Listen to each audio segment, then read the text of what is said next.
You are listening to the Mari Mukonda show on Salam Media.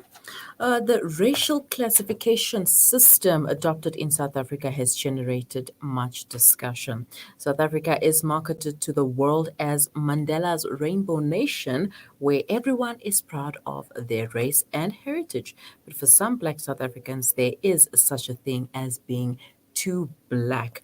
And I'm taking this here from an article that speaks about South African Black women. Well, it's not just South African Black women, but Black women in general. Black women who see themselves as being too black, and it's also something that Black men are also following suit. But we're talking about South Africa in this case because of the most recent scandal to come to light with clicks comparing black hair to hair of other races, calling it dry and damaged, and well, not something that one can be proud of to say, hey, this is my hair, it's dry and damaged, because we do have nice hair. Becky with the good hair. Anyways, joining me right now in conversation is Mr. Siyabonga Hadebe, who is a public commentator. And we're going to be discussing this topic a little bit more and hopefully try to unpack where does this all stem from and how can we move past that and how can we learn to love ourselves. Good morning, Mr. Siyabonga.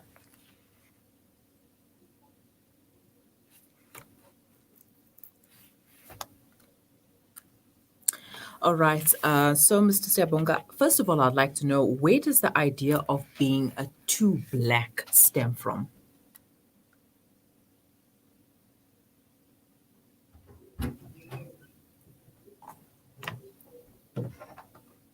As black people don't want to admit that at times nobody owes us anything. That's the first point.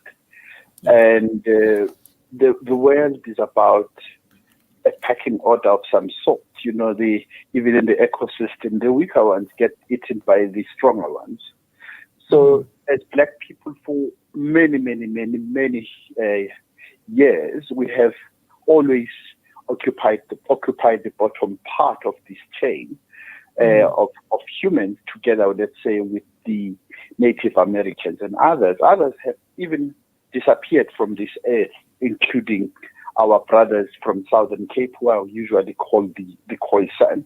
So in order to perpetuate the oppression and the reasons, to justify the reasons why black people should be eaten in this system, there are so many things that were developed from pseudoscience, religion, and so forth. If you think of people like Darwin and eugenics and everybody else who would say black people have got inferior genes, black people have got low IQ, the skin is bad, the head is bad, all kinds of things. So it's quite a cumulative features that make up this monster called a black person. So the story of the hair is not even surprising because it just builds onto that chain of events. And hair is only one part of this entire thing. It also goes down to skin, where a light skin is viewed as being better, like you just mentioned. And as we've seen, local musicians and celebrities go and make themselves several shades lighter just so that they can be viewed better. And some of them have said that they feel better. They said, let me just take a quote from what Mishoza Mnisi said. I've been black and dark skinned for many years. I wanted to see the other side. I wanted to see what it would be like to be white, and I'm happy. So, what is the relationship between race and psychological distress?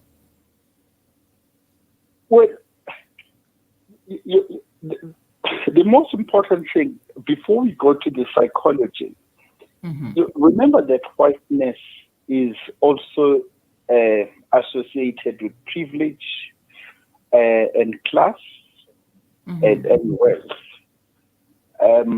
Throughout, where the white people who are the initiators of, Europeans in particular, who are the initiators of this categorization of humans, wherever they went, they use exactly the same standard. You go to Australia, they use exactly the same standards.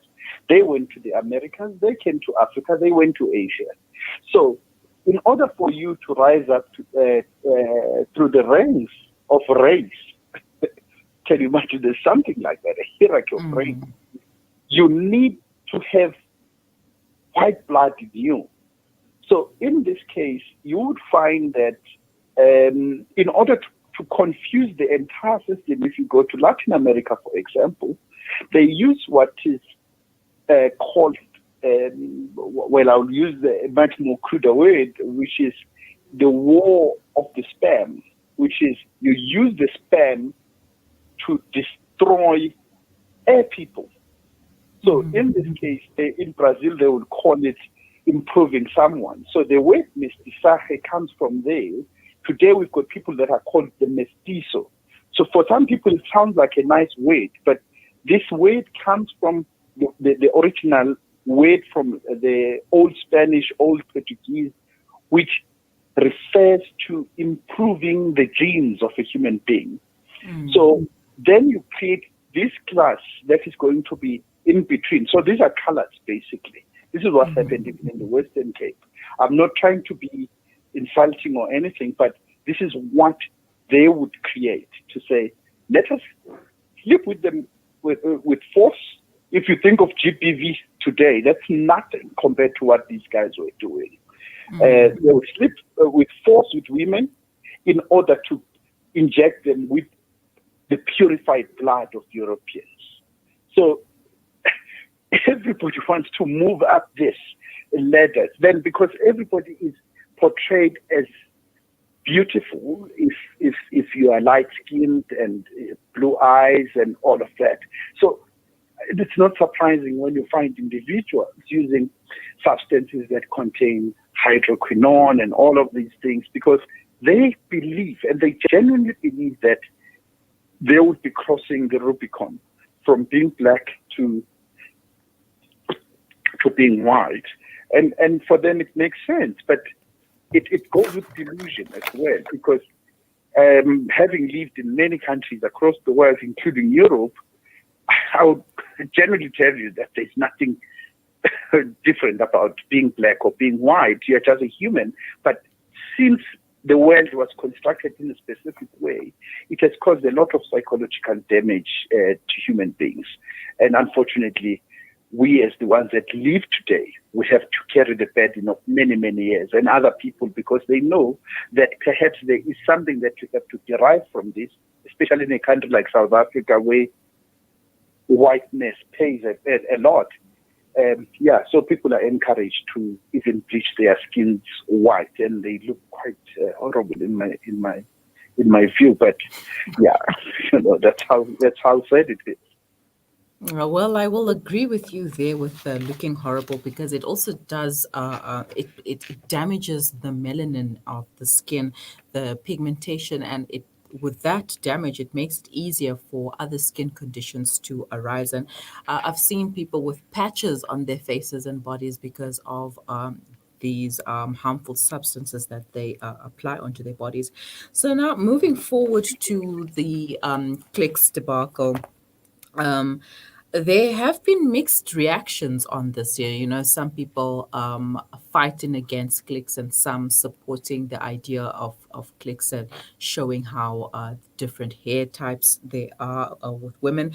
Do Black women not appreciate their hair? Is there something wrong there, or perhaps it was just an error of marketing? You know what? The problem with any system is that it will develop a certain agenda to perpetuate itself. As a result, I do not have any feelings towards this thing for three reasons, three key reasons. Number one, in South Africa, we like to behave as if we are a fire. Every time there's something like this, we react. 2 weeks later, we forgot. From that perspective, I would say I don't want to participate in this whole debate. But then we move to the second point that I want to make. Corporate South Africa is built on the graveside of all the problems that Black people have in this country. So its development of these companies, they are built on this. So you can't separate them from the apartheid state. So in our change that we went through in 1994, we haven't done anything substantive to rein in capital in this country. And that's why they will continue to behave the way they are behaving. And that takes me to the third point. If you look at a company like Clicks, which has got a market cap of about 60 billion rands, only 18% of the workers are unionized, 13% of the people have medical aid, and the salaries don't go beyond 100,000 per annum. So underemployment, abuse of people, and all of these kinds of things, they are quite prevalent in this company. So the attitude towards Black people, when it comes from most corporations in South Africa, it's quite dim. So we haven't done enough in terms of legislation, in terms of rules. The kind of corporate stuff that we have and corruption that comes from big companies in South Africa is horrifying. But yet everybody turns a blind eye, and which is one of the reasons why people say, oh no, maybe the likes of EFF, they are overreacting and by closing the shops because Black people are working there. I mean, in the name of jobs, what kind of jobs are at Clicks? Poor jobs. They are not jobs that are going to bring dignity and respect to the people that work there. That's just the same across the retail sector in South Africa. How can you expect somebody, now I live in Pretoria, I'll make an example, you live in Soweto, but you work in Pretoria, I pay you only 3,500 a month, and half of maybe close to it of that money ends in taxes. And I know this as an employer. Still, I insist that I'm going to pay you 3,500. So now when it comes to hair of Black people, it's part of a system rather than just looking at how Black women look themselves. Of course, the issue of hair is quite controversial. There are some things that I wouldn't want to discuss with people. Number one is religion. Number two is hair for women, Black women in particular, because you guys can fight to the nail when it comes to your hair. But in any case, in this regard, Black women, because of the past that we were talking about in the previous questions, we've also grown that kind of resentment for having the type of hair that we have. So we've put ourselves in a firing line now as Black women, because we are the ones that are importing all these hairs that come from Brazil. They are called Brazilian hair. But the reality of the matter, I lived in Mexico, for example, where they've got the indigenous Americans, people, they call them what? They call, the indigenous people of the Americas. They've got naturally long hairs and all of that. Those people get groomed to grow the hair. And then when you walk down a busy avenue called Reforma in Mexico City, somebody would come with the scissors and cut that so that hair can be sold to Africans. I mean, these are the extremes that we are going to beautify ourselves. But and then I remember I went with some people to Brazil, and they were busy asking the locals, hello, where can we get Brazilian hair. Everybody just looked and stared at us and they said, we don't know what we are talking about. But this is an industry that is worth billions of dollars already. But we are the ones that have put ourselves in the firing line, unfortunately. But that doesn't justify the racism and the talking down and all these kinds of things that the likes of cliques are doing, and it's quite regrettable. Mm-hmm.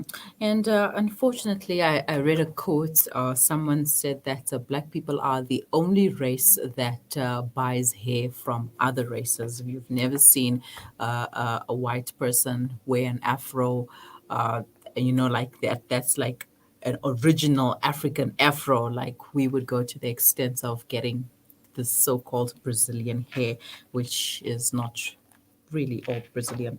So, what needs to be done, and how do we move forward from this year? Obviously, we need to find solutions and how to better deal with such issues. I know racism has always been an issue in South Africa, and like you mentioned earlier, that we're always just waiting for something like this to happen so that we react immediately, and then once it dies down, we die down with it and continue with our life as before.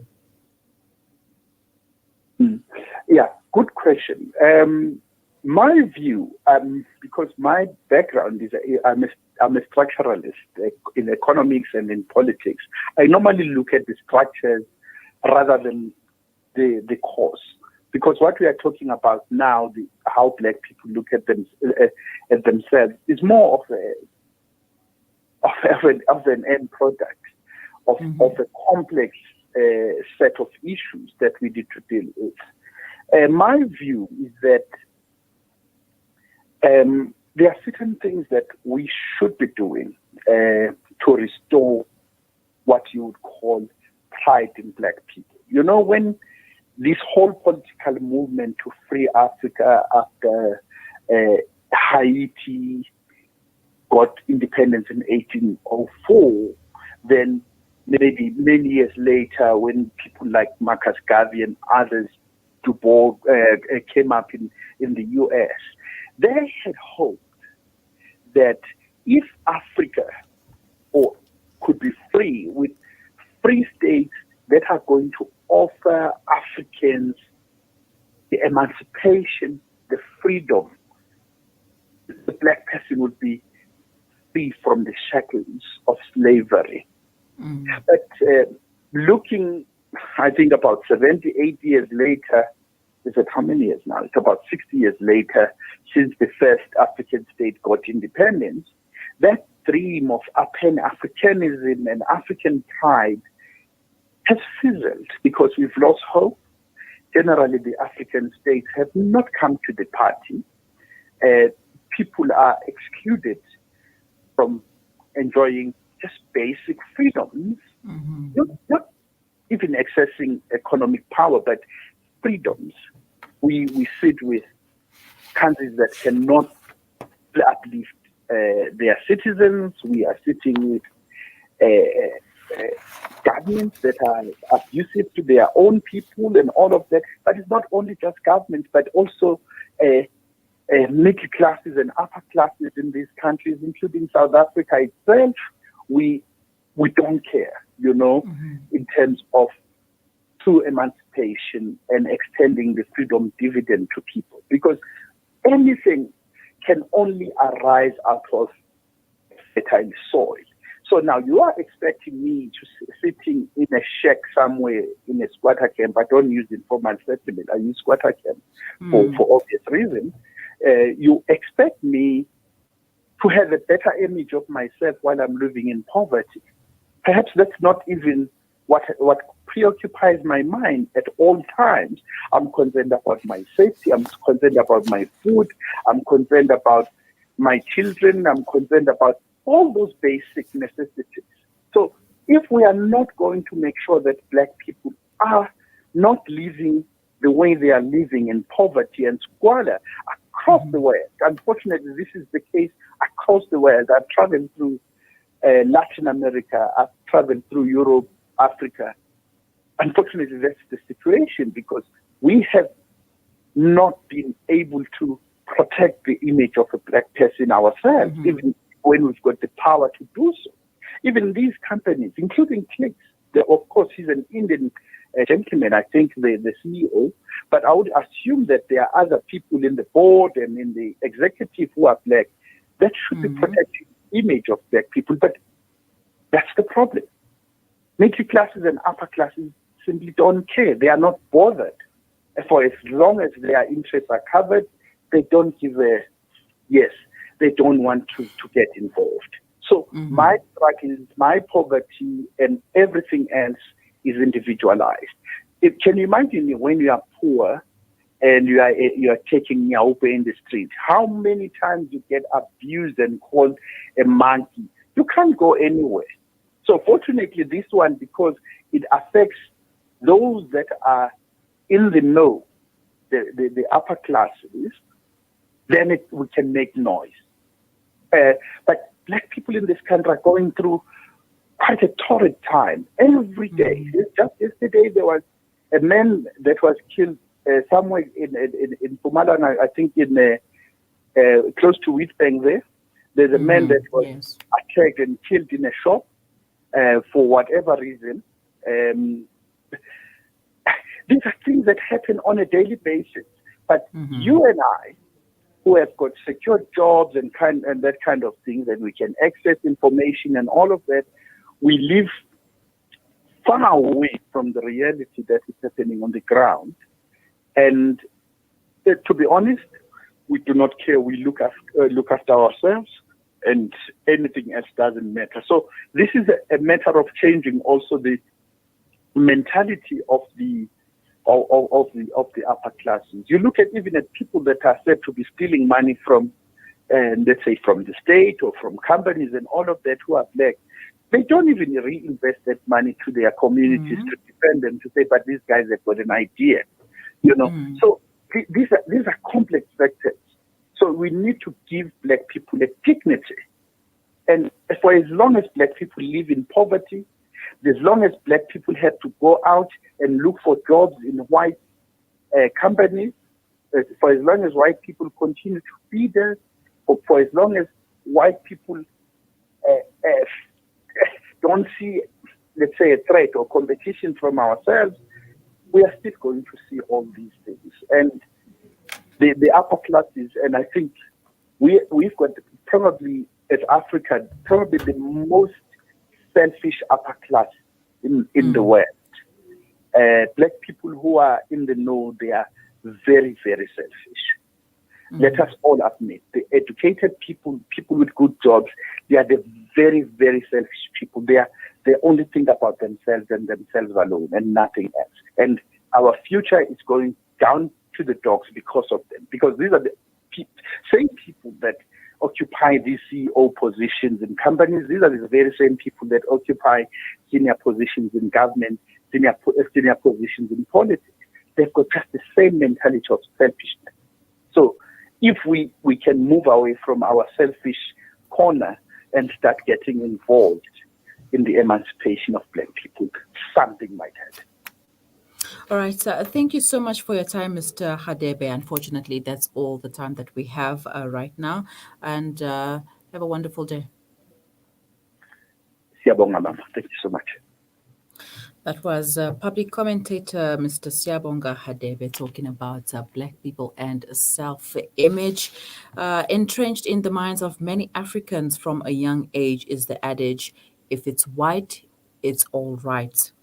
A belief that has chipped away at the self-esteem of millions. Until this changes, no amount of official bans or public information campaigns will stop people risking serious damage to their health in the pursuit of what they think is beauty. Thank you for joining me. If you have any comments, questions, queries, or suggestions, please leave them in the comment section below or send them to us on WhatsApp. The number is 061 766 0355. We will be right back after the break. This is Salam Media, and you are tuned into the Miriam Makunda Show. As the crisis in Yemen continues, 80% of the population are in desperate need of basic necessities. The Africa Muslims Agency teams are on the ground undertaking emergency relief efforts. Come to the aid of the people of Yemen.